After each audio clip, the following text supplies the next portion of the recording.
Tchuss tout le monde de Monsieur Voilà, aujourd'hui je vous emmène. On va fêter la libération des 3 villes sœurs, la ville de Eu, le Tréport et Mers-les-Bains. Et ça se passe ici.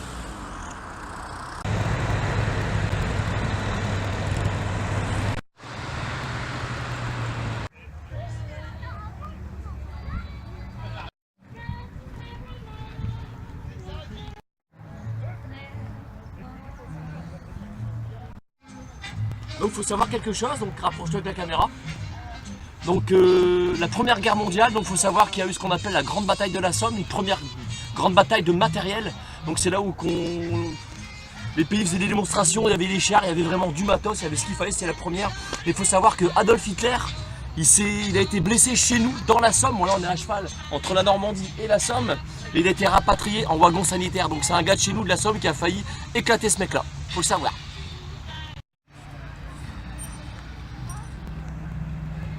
Donc je vous présente un monsieur, Tom Renouf. Donc ce monsieur là, c'est sa Jeep. Vous l'avez? D'accord. Donc ce monsieur là, il faut savoir qu'il a libéré les 3 villes sœurs. Donc c'est lui également avec son escouade qui ont arrêté Himmler, donc faut le savoir. Donc c'était à la première guerre mondiale. La deuxième, vous voyez, je dis des conneries, c'est pour ça que monsieur Voilà dit toujours des bêtises, mais je laisse sur la vidéo, parce qu'on ne sait pas tout, on a passé d'une vie pour tout savoir. Donc là, ils sont en train de faire une reconstitution, je vais vous le filmer. Donc j'ai une grosse bêtise, évidemment, Himmler, c'était le bras droit d'Adolf Hitler. C'est pas la première guerre mondiale, c'est la deuxième, en plus je vous l'expliquais juste avant. Puisque Hitler, c'était un simple soldat à la première guerre mondiale, il a été blessé chez nous dans la Somme.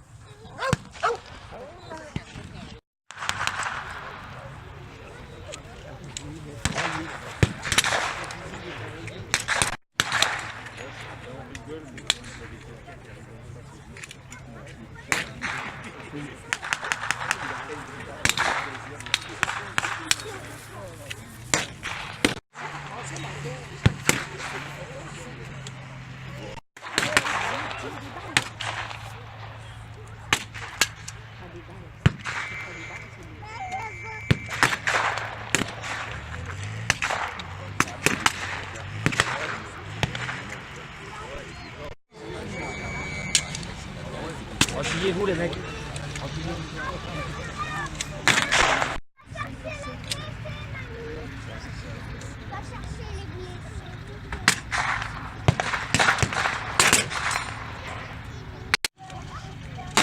Il y a la rescousse qui arrive.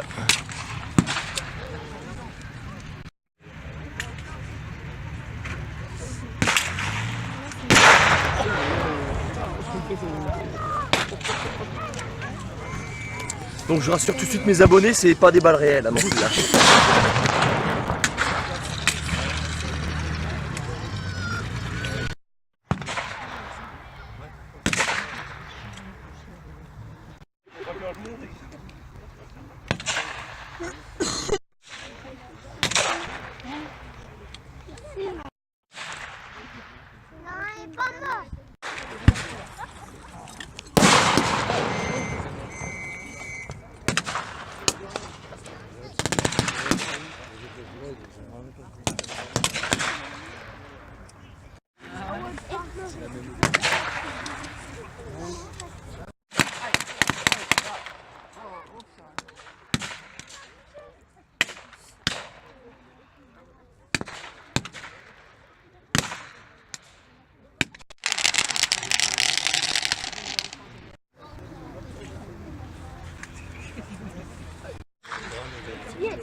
Petit gros calibre.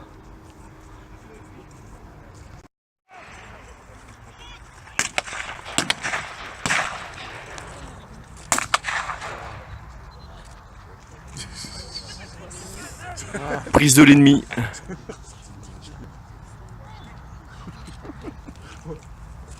J'ai pris ça en photo plutôt. Dans une situation comme ça, il faut imaginer que si nous on y était à cette époque-là, la paire de couilles qu'il fallait avoir, parce que franchement moi le premier j'aurais les boules. Pour une bastos, ça rigole pas.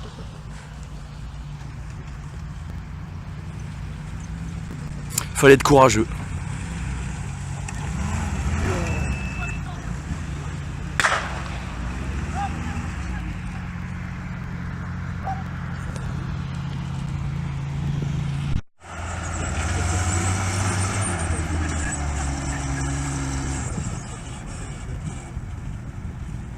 Très jolie reconstitution.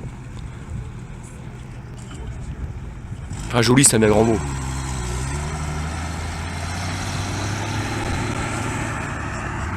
Puis donc comme d'habitude toujours les généraux qui ont leur cul bien planqué au chaud quoi.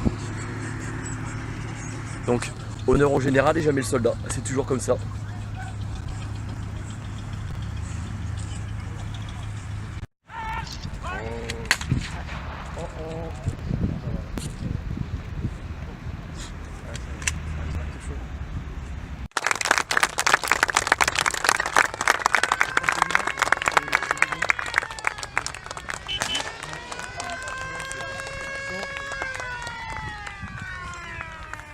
Ouais, on peut les applaudir, ouais.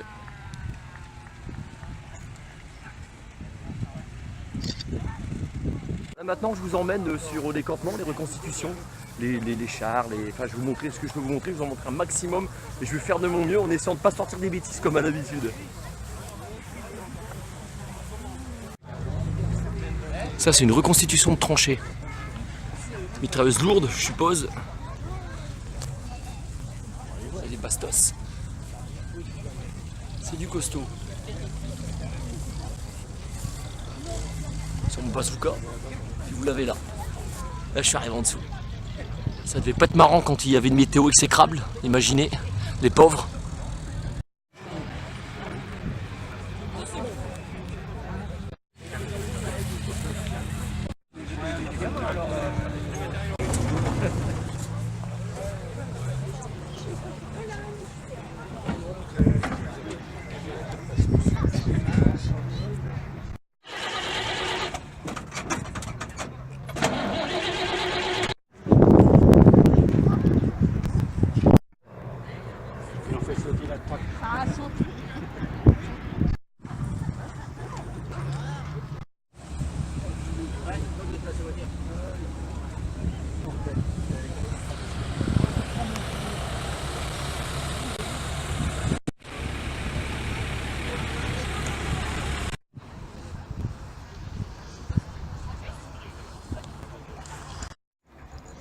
Là vous avez l'intérieur. Et comment c'est fait.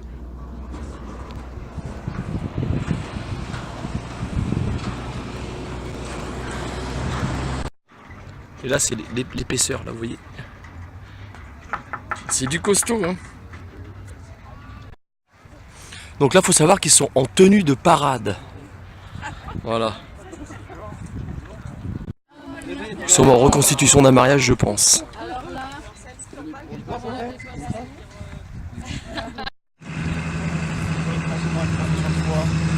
C'est en train de dire des consentements, il y a du bruit derrière. Parce que là il y a un gros engin qui passe derrière. C'est celui-là.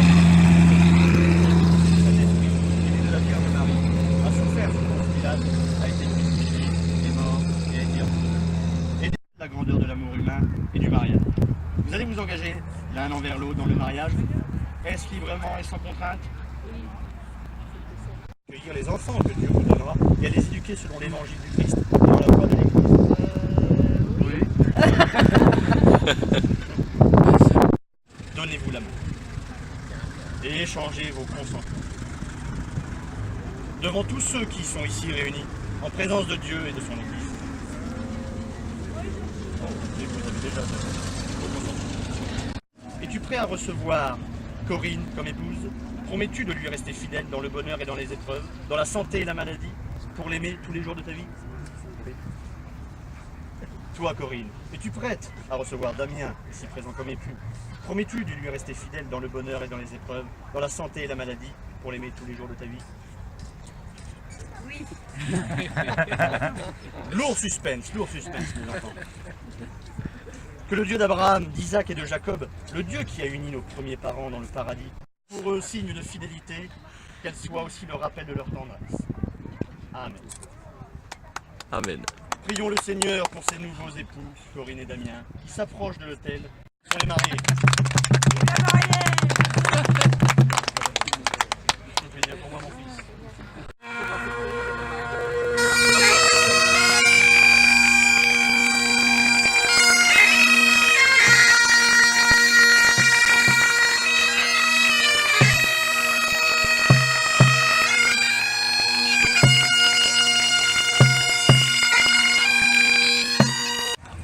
façon très rapide.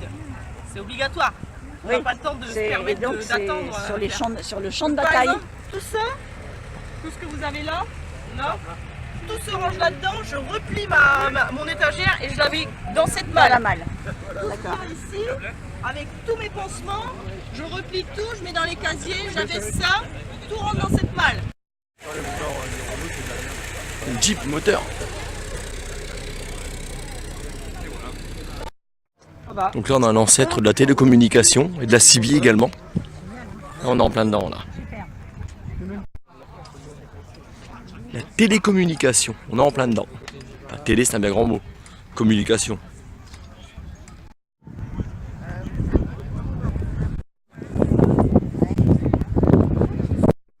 Donc là ce qu'ils utilisaient dans le temps pour les accouchements, je pense que... Ouais. Peut-être plus élaboré maintenant, mais c'est pas mal. Hein.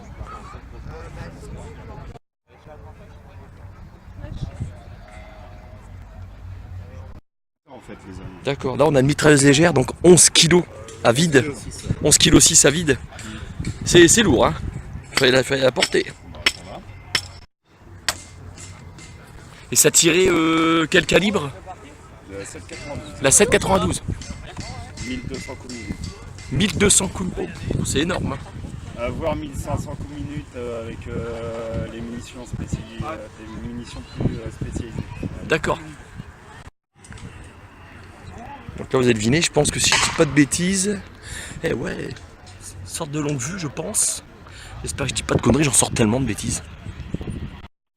Donc là on est chez les Allemands là. Là on est en plein dedans hein. Donc moi je dis Svastika. Ça c'est la croix ça. Ouais c'est la croix. Donc il faut savoir qu'avec le monsieur ce qu'il porte, la croix gammée, elle a été détournée parce qu'elle est hindoue. Et c'était un signe de prospérité. Il y a les Grecs également vous disiez. Ouais. C'est ça. Ok. Bah écoutez, merci, je vous en prie. Donc monsieur m'explique que tous les Allemands, ils avaient les tenues blanches, et les tenues de travail, ça. C'est le bleu qu'on appelle. Mais D'accord. Nous on les a, enfin, on est en blanc. D'accord. Voilà. Donc Natacha nous fait une petite démo là, donc c'est jumelles. Donc ça évitait de se prendre, bah, j'imagine, une balle dans la tête hein, quand on était dans les tranchées. Vous voyez? Vous pouvez voir ce qui se passe au-dessus. Donc est-ce que Natacha le voit? On va regarder. Donc là je suis dedans. La dernière fois que j'ai sorti, c'est au 70e. Bon, c'est pas évident, mais enfin vous voyez un peu ce que ça donne. Donc là on est chez les Allemands. Voilà. C'est le canon. Gros canon là. Entre 4 et 6 km. Ouais, donc ça c'est une cantine là, c'est ce que les monsieur et madame expliquaient, ils sont super gentils. Donc ça c'est une cantine. Fallait qu'on mange hein, forcément. Fallait de l'énergie quand il fallait se battre. Donc comme disait mon grand-père, pour le nerf de la guerre, il y aura toujours de l'argent. Et pour le reste, c'est plus compliqué. Pourtant de l'argent, il y en a à foison. Ce qu'on n'a pas, c'est des terres cultivables à foison. Donc tout ce qui est communication, on est sur l'ancêtre de la CB. Maintenant, quand vous disiez CB, il y a des jeunes, ils savent pas ce que c'est. Parce que maintenant c'est internet bien sûr. Donc là pour tous les amateurs de bivouac, il faut savoir que là c'en est du bivouac mais vu sous une autre dimension, bien entendu. On est toujours chez les Allemands, si je dis pas de bêtises. Oui je confirme, on est bien chez les Allemands. Donc là je vous filme l'intérieur. Au début, on ne savait pas trop comment ils étaient équipés. Après, même si on se trouve, il faut trouver quelqu'un qui nous fait la tenue. Il faut trouver des modèles, envoyer des photos. Là c'est le gros tank que vous avez vu tirer tout à l'heure, là c'est celui-ci. Donc avec la permission du monsieur, donc je vous montre la croix gammée. Donc il faut savoir que Hitler, quand il est arrivé au pouvoir, en 1936 approximativement, sur les pièces argent, bronze, en métal, ils avaient mis les croix gammées sur les côtés. Et après quelques années, 2, 3, 4 ans après, ils avaient mis la croix gammée, mais en plein dedans avec l'aigle dessus. Vous voyez, au départ c'était discret, et après ils l'ont mis carrément. Ils l'ont affiché. Je vais vous filmer l'intérieur.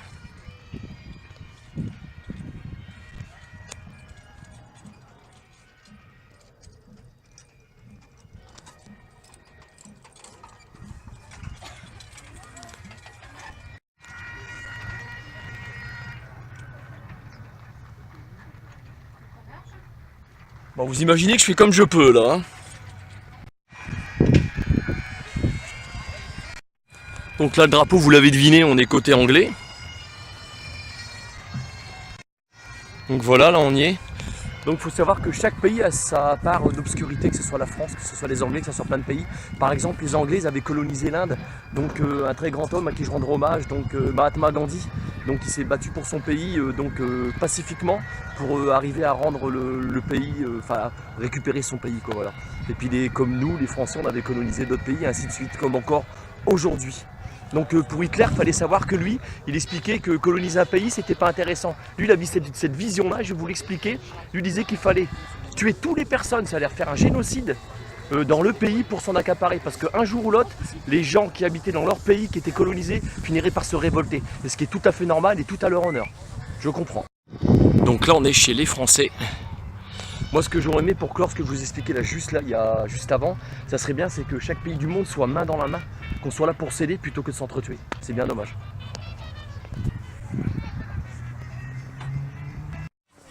Imaginez-vous pendant la guerre, juste derrière ça, en train de tirer. Franchement, ça fait pas rire. Et oui, le drapeau canadien, les Canada étaient de la partie également. Les Américains.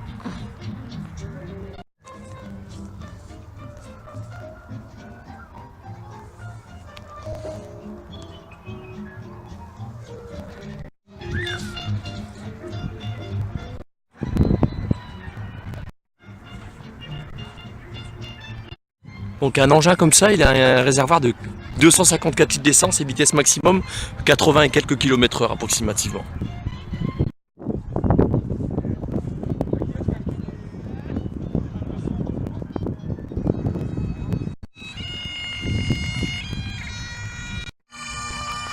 Donc je vous dis tchou, ça plus pour une future vidéo, puis on va se quitter sur ce joli son de cornemuse.